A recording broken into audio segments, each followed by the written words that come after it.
समाज साहित्य का करे अनुकरण, साहित्य समाज का है दर्पण। साहित्य के महत्व को बढ़ावा देने के लिए नोएडा स्थित मारवा स्टूडियो में 3 दिवसीय चलने वाले 10वें ग्लोबल लिटरेरी फेस्टिवल नोएडा 2024 का शानदार तरीके से उत्साह के साथ आयोजन किया गया, जिसमें पहले दिन के दूसरे सत्र में उर्दू और हिंदी हमारी मातृभाषा को कैसे बढ़ा सकती हैं, इस विषय पर चर्चा करने के लिए सेमिनार आयोजित किया गया। भारतीय संस्कृति के अनुसार दीप प्रज्वलन और गणेश वंदना के साथ कार्यक्रम की शुरुआत की गई। कार्यक्रम में doctor Sandeep Marwah, festival president and chancellor AEFT university of media and arts, doctor Rachna Nirmal, कवयित्री और लेखिका, डॉक्टर पल्लवी प्रकाश, लेखिका, film maker and motivational speaker, Poonam Kalra, लेखिका and motivational speaker, doctor Vivek Gautam, लेखक और chairman Udbhav, professor doctor PK Rajput, thought leader and लेखक, सुनील सालगिया, स्क्रिप्ट राइटर, रईस आजम खान, लेखक और कवि, सुशील भारती, फेस्टिवल डायरेक्टर मौजूद रहे। कार्यक्रम में बुके भेंटकर अतिथिगण का स्वागत किया गया। Doctor Sandeep Marwah, festival president and chancellor AEFT university of media and arts ने सभी लोगों का शुक्रिया अदा किया और कहा, हर देश की अपनी एक भाषा बोली होती है और उसका अपना एक साहित्य भी होता है। साहित्य लिखना और उसको इतिहास बना देना, और ऐसा इतिहास जो अनंत काल तक चलता रहे और पढ़कर हमें ऐसा लगे कि देश की वर्तमान स्थिति तो अभी भी है, यानी आपकी सोच इतनी विस्तृत होनी चाहिए। वहां मौजूदा अतिथिगण ने भी साहित्य पर अपने विचारों को साझा किया और स्टूडेंट्स को मोटिवेट किया। बता दें कि कार्यक्रम में डॉक्टर पल्लवी प्रकाश द्वारा लिखी किताब लव बियॉन्ड फॉरएवर का विमोचन किया गया। साथ ही AEFT school of journalism and mass communication students द्वारा न्यूज़लेटर डे 1 का पोस्टर लॉन्च भी किया गया। कार्यक्रम में उपस्थित अतिथिगण को डॉक्टर संदीप मारवा द्वारा फेस्टिवल मोमेंटो देकर सम्मानित किया गया।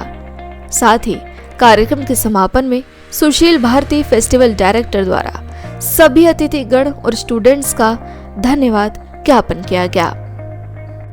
आज 10वें ग्लोबल लिटरेरी फेस्टिवल के दूसरे सेशन को खत्म किया है और जिसके अंदर पूरा तवज्जो दिया गया था कि हिंदी और उर्दू को जोड़ के हम अपनी भाषा को किस तरीके से ज्यादा खूबसूरत बना सकते हैं।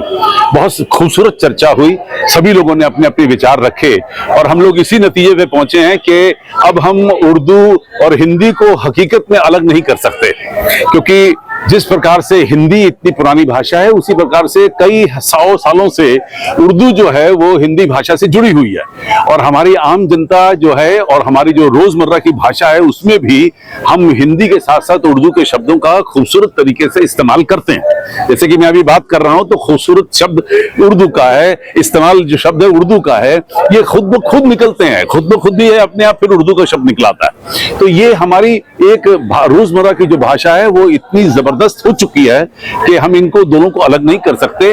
तो दोनों को मिलके ही रहना है, जैसे दो भाई एक छत के नीचे मिलकर रहते हैं।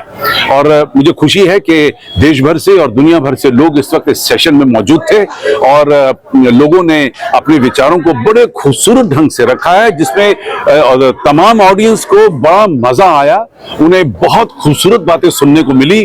और इसके बाद हम लोग अब अगले कवि सम्मेलन की तैयारी में जुटे हुए हैं। मैं मैसेज देना चाहती हूँ कि जो हमारी मातृभाषा है हिंदी, उसको कभी नहीं भूलें और हिंदी के साथ उर्दू जो मिक्स है वो हमेशा रहेगी, उसको कभी भी आप अलग नहीं कर सकते। तो उसको मारवा जी तो इतने अच्छे प्रोग्राम करते रहते हैं, मारवा जी के लिए तो जितना बोलो उतना कम है। उनकी स्पीचेस इतना अच्छा बोलते हैं वो, उनके हर वर्ड में बहुत पावर होती है, बहुत ज्यादा पावर होती है। मारवा जी के लिए जितना बोलो कम है। Well, the moment I entered, I got a vibe that this is a happening place.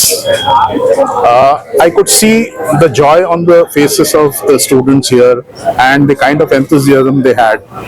It was amazing. I've been to various institutes, but here the vibe was very, very welcoming. And then when I was there at the hall, before that, Dr. Sandeep Marwa, an amazing personality. I met him for the first time, but what a personality and what a speaker he is.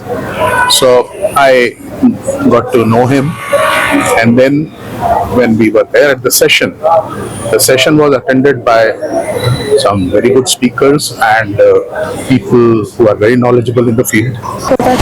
Hello everybody, this is Dr. Pallavi Prakash और I'm really honored and humbled to be guest of honor in 10th Global Film Festival at Film City Noida. और अगर मुझसे पूछो कि आज की मेरी experience कैसी रही पूरे दिन की, तो मैं कहूँगी ऊर्जावान, स्फूर्तिवान और जोश से भरी हुई. So I really catalyzed myself as a filmmaker, as a writer, as an international motivational speaker.